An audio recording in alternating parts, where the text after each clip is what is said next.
Let's begin with a moment of silence.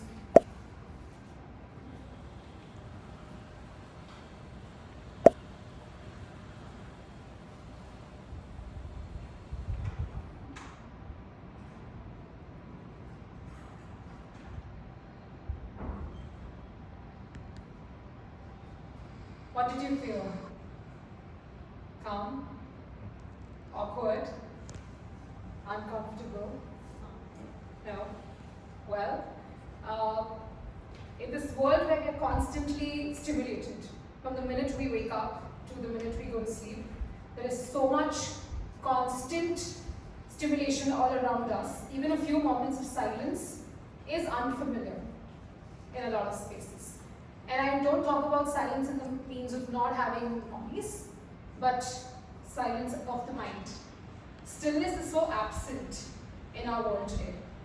There is always hustle, let's go do more, let's achieve more, let's set this target, let's chase the goals. There is doom scrolling that she spoke about. There's so much happening all the time that there's not enough silence. And this is also true when we're designing our learning experiences. We're constantly on hunt for new research, more case studies, new tools, new activities, making more interactions. Seldom do we stop and create space for silence. And that is what I want to talk about today. Now, I came across the concept of silence when I was going through a concept of Andar.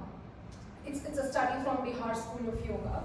And we talk about bringing in, it's a practice that you can practice every single day, to bring in stillness of the body and the mind, and through it in your work and life.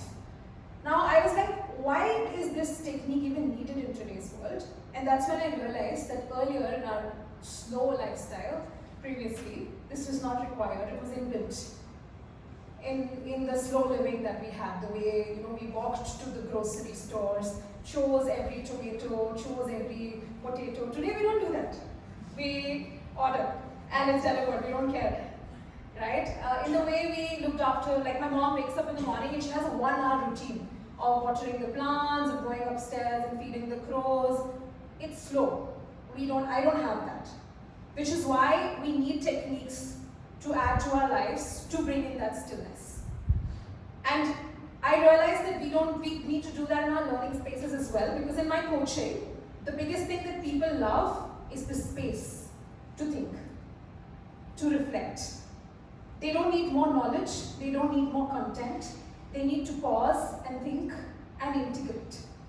So I want to bring you 3 concepts in the space of L&D where you can use more silence, because silence, 1, deepens learning. So when you're designing your next session, can you intentionally create space for reflection without content, where you have nothing to do, just be? Because silence deepens our learning. We are able to connect those thoughts. The neurons are able to fire. Because we give them time. Otherwise, if constantly, externally, we don't even catch those neurons firing in our minds.